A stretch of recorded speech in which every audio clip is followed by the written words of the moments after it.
그럼 먼저 직육면체의 부피를 비교하는 것부터 알아보도록 할게요. 여기 직육면체 모양의 상자 3개가 있습니다. 이 부피를 어떻게 비교할 수 있을까요? 첫 번째 방법은 직접 맞대어 부피를 비교하는 방법입니다. 그런데요, 모든 직육면체를 다 맞대어 비교할 수 있는 건 아니에요. 가로, 세로, 높이 이 중에서 2종류 이상의 길이가 같으면 직접 맞대어 부피를 비교할 수 있습니다. 그렇다면 가, 나, 다 중에서 직접 맞대어 비교할 수 있는 것은 어느 것과 어느 것일까요? 그래요. 바로 가와 나는 이렇게 가로 그리고 높이의 길이가 같기 때문에 직접 맞대어 비교할 수 있습니다. 세로를 보면요. 가는 2cm고 다는 5cm잖아요. 따라서 세로가 더 긴 나의 부피가 가보다 더 크다라고 비교를 할 수 있는 거예요. 그럼 반면 가와 다는 어떨까요? 밑면의 모양 그리고 높이가 달라요. 즉 가로, 세로, 높이의 길이가 모두 다르기 때문에 직접 맞대어 부피를 비교하기 어렵습니다. 그럼 이런 경우에는 어떻게 부피를 비교할 수 있을까요? 두 번째 방법은 여러 단위를 이용하여 상자의 부피를 비교하는 방법입니다. 가와 나에는요, 크기와 모양이 같은 주사위가 들어있고요. 다에는 쌓기나무가 들어있어요. 그럼 서로 비교할 수 있는 것은 무엇과 무엇일까요? 그래요. 바로 가와 나는 모양과 크기가 같은 주사위가 들어있기 때문에 부피를 비교할 수 있지만 다는 모양과 크기가 다른 쌓기나무가 들어있기 때문에 부피를 비교할 수가 없습니다. 그렇다면 또 부피를 비교할 수 있는 다른 방법은 없을까요? 세 번째 방법은요. 쌓기나무를 사용하여 직육면체의 부피를 구하는 방법입니다. 직육면체 모양대로 쌓기나무를 쌓은 다음에 그 개수를 비교해 보는 거죠.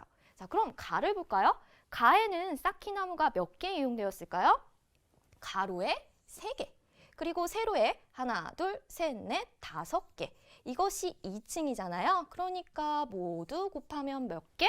3, 5, 15에 2를 곱하니까 30개입니다. 그럼 나도 세어볼게요. 나 가로에 2개, 세로에는요. 하나, 둘, 셋, 넷, 5, 6, 7개. 이것이 2층 이렇게 쌓여있죠? 따라서 모두 곱하면 몇 개인가요? 28개입니다. 그럼 그 개수를 비교해보면요. 30개와 28개. 바로 30이 더 크잖아요. 그러니까 가의 부피가 더 크다. 이렇게 부피를 비교할 수 있는 거예요. 그런데 우리가요, 매번 이렇게 쌓기나무를 쌓아가지고 개수를 비교하기란 어렵죠. 그렇기 때문에 우리는 부피의 단위를 생각해야 합니다. 길이의 단위는 센티미터, 넓이의 단위는 제곱 센티미터잖아요. 그렇다면 부피의 단위는 무엇일까요? 부피를 나타낼 때는 한 모서리의 길이가 몇? 바로 1cm. 1cm인 정육면체의 부피를 단위로 사용할 수 있는데요. 이 정육면체의 부피를 이렇게 쓰고요. 읽을 때 1세제곱센티미터라고 읽습니다. 자, 다시 한번 써볼게요. 1을 쓰고요. 센티미터를 작게 쓰고 3이라는 숫자를 이렇게 작게 써주면 됩니다. 바로 1세제곱센티미터라고 할 수 있는 거예요. 자, 그럼 이 단위를 사용해서요. 부피를 한번 알아보도록 하겠습니다. 자, 부피가 1세제곱센티미터인 쌓기나무를 사용하여 직육면체의 부피를 구하는데요. 이 정육면체 쌓기나무가 일단 몇 개인지 세어보는 거예요. 가로에 몇 개? 4개. 세로에 3개. 그리고 높이 3층 이렇게 쌓여 있죠. 자, 그렇다면 이걸 다 곱해야 하죠. 쌓기나무는 4 곱하기 3 곱하기 3. 총 몇 개죠? 3, 3, 9에 4를 곱해서 36개가 됩니다. 자, 그렇다면요. 1세제곱센티미터인 쌓기나무가 36개 있어요. 그러니까 부피는 얼마가 되는 거겠죠? 그래요. 36세제곱센티미터 이렇게 부피를 구할 수 있죠. 그런데 잘 보세요. 이 정육면체 한 모서리의 길이는 1cm였죠. 그럼 가로가 1cm가 하나, 둘, 셋, 네 개 있어요. 그럼 4cm가 되겠죠. 그럼 세로는요? 1cm가 3개 있으니까 3cm. 높이도 1cm가 3개 있어서 3cm. 그러니까 직육면체의 부피는 즉 어떻게 구하면 된다?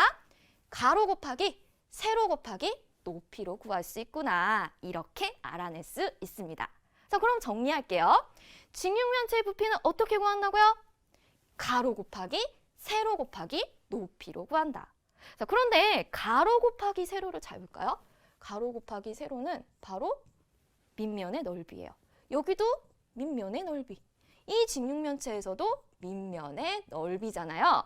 그래서 이 가로 곱하기 세로를 다르게 표현하여 우리는 밑면의 넓이 곱하기 높이로 직육면체의 부피를 구할 수 있습니다. 라고 표현을 할 수가 있는 거예요. 자, 직육면체의 부피 이렇게 구합니다. 자, 그럼 정육면체의 부피는 어떻게 구할까요? 정육면체의 성질은 무엇이죠?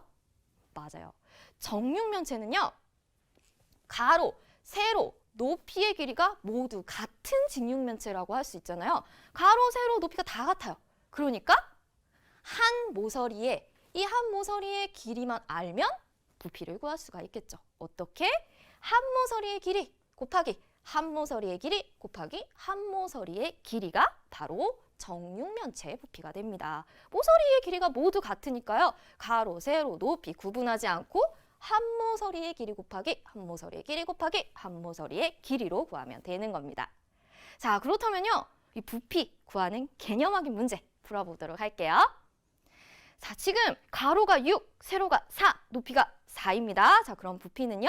6 곱하기 4 곱하기 4. 그럼 계산을 하면 얼마죠? 6, 4, 24, 4를 곱해서 96 세제곱센티미터 이렇게 구할 수가 있는 거죠. 자, 그렇다면 이번에는요. 직육면체의 가로, 세로, 높이와 부피의 관계도 한번 알아보도록 하겠습니다. 아까 전에 풀었던 이 문제인데요. 우리 이거 부피 어떻게 구했죠?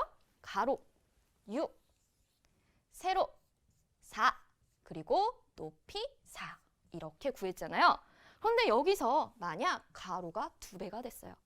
그럼 여기에 곱하기 2를 해준 것이 되겠죠. 그럼 부피는 얼마가 늘어난 거예요? 곱하기 2, 2배 늘어난 거죠. 그럼 가로가 3배가 되었어요. 그럼 부피는요? 그렇죠. 곱하기 3이 하나 늘어난 거죠? 3배가 된 겁니다. 이번에는요. 가로도 2배, 세로도 2배가 됐어요. 그럼 가로에 2배 했고 세로에도 2배 했어요. 그럼 총 곱하기 2, 곱하기 2, 총 4배가 된 거죠. 그러니까 부피는 4배가 됩니다. 이번에는요. 가로 3배, 세로도 3배 했어요. 그럼 여기 또 3배를 해줘야 되겠죠. 그럼 곱하기 3, 곱하기 3. 부피는 얼마나 늘어난 거죠? 그렇죠. 9배가 늘어난 거죠. 자, 그럼 이번에는요. 가로도 2배, 세로도 2배, 높이도 2배요. 그럼 여기에 또 곱하기 2를 해줘야 되겠죠. 그럼 이가 곱하기 2, 곱하기 2, 곱하기 2. 그럼 총 몇 배 늘어난 거예요? 그렇죠. 8배가 늘어나게 되겠죠. 부피는. 자, 그럼 이번에는요. 가로 3배, 세로 3배, 높이 3배. 자, 그럼 3배, 3배. 여기도 3배를 해주죠. 그럼 총 부피는요. 3 곱하기 3 곱하기 3. 몇 배 늘어난 거예요? 그렇죠. 27배 늘어났다. 우리는 이런 관계까지 알아낼 수 있습니다. 자, 그런데 이번에는요. 직육면체 부피가 굉장히 커요. 그럼 세제곱센티미터라는 단위로 나타냈을 때 어떤 불편한 점이 있을까요? 수가 굉장히 커지잖아요. 그럼 부피의 큰 단위는 없을까요? 있습니다. 자, 확인해 보면요. 부피를 나타낼 때 이번에는 한 모서리의 길이가 1cm가 아니라 바로 이렇게 1m인 정육면체의 부피를 단위로 사용할 수 있습니다. 이 정육면체의 부피를요. 이렇게 쓰고요.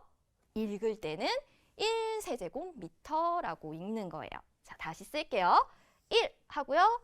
미터 쓰고 3을 작게 써주면 됩니다. 자, 그러면요. 그 1m는 100cm잖아요. 이렇게 관계가 있는 것처럼 1세제곱센티미터와 1세제곱미터 관계가 있을까요? 있습니다. 알아보겠습니다. 자, 부피가 1세제곱 2cm인 이 쌓기나무를요. 부피가 1세제곱 미터인 정육면체에 놓는다고 생각해 보세요. 자, 그러면요. 이 1m는 몇 센티미터? 100cm입니다. 그러니까 1m 안에 1cm 몇 개 들어가는 거예요? 100개 들어갑니다. 그렇죠. 그러면 세로에도 100개 들어가고요. 높이에도 100개가 들어가겠죠? 즉, 한 모서리에 100개씩 놓을 수 있습니다. 그럼 총 몇 개가 들어가는 거예요? 바로 100 곱하기 100 곱하기 100. 얼마? 그렇죠. 0이 6개가 붙는 100만 개가 필요합니다. 그러니까 우리는 1세제곱미터는 얼마와 같다? 1세제곱 아니라 100만 세제곱 센티미터와 같다라고 관계를 알아낼 수 있죠. 자, 잘 보세요. 세제곱미터를 세제곱 센티미터로 바꿀 때는요. 0이 몇 개 붙어요? 6개가 붙습니다. 자, 그럼 거꾸로 세제곱 센티미터를 세제곱미터로 고칠 때는요. 0 6개를 지워야 되는 거예요. 자, 이 관계 중요하니까 꼭 기억해 두기로 합니다. 자, 그럼 개념 확인 문제로 연습해 볼게요. 4하고 0이 몇 개 있는지 딱 보고 세제곱 센티미터를 세제곱미터로 바꿔야 돼요. 그럼 0 몇 개 지우라고요? 6개. 지우세요. 다 지웠더니 4 세제곱미터구나. 자, 이번에는요. 세제곱미터예요. 7 세제곱미터를 세제곱 센티미터로 바꿉니다. 0 몇 개 붙이라고요? 6개. 그러니까 700만 세제곱 센티미터가 되는 거죠. 0 6개 외우려고 하지 마세요. 100 곱하기 100 곱하기 100이니까 0이 6개인 거예요. 자, 됐죠? 자, 그렇다면요. 이걸로 한번 연습해 볼까요? 단위에 맞게 직육면체의 부피를 구하는 겁니다. 자, 이 직육면체의 가로는요. 200cm, 세로는 500, 그리고 높이는 300cm예요. 자, 그럼 일단 세제곱 센티미터로 부피를 나타낸다라고 하면 200 곱하기 500 곱하기 300이죠. 얼마인가요? 2 곱하기 5 곱하기 3 하면 30에 0 몇 개? 6개. 하나, 둘, 셋, 넷, 다섯, 여섯. 얼마예요? 3천만 세제곱 센티미터입니다. 굉장히 크잖아요. 이렇게 큰 수 사용하면 불편하겠죠. 자, 그러니까 센티미터를 미터로 고쳐서 세제곱미터로 부피를 나타내 보는 거예요. 자, 그럼 200cm는요? 2m, 500cm는 5m, 300cm는 3m. 그럼 2 곱하기 5 곱하기 3은 얼마? 30. 그리고 이때 단위는 세제곱미터. 이렇게 구할 수가 있는 거겠죠.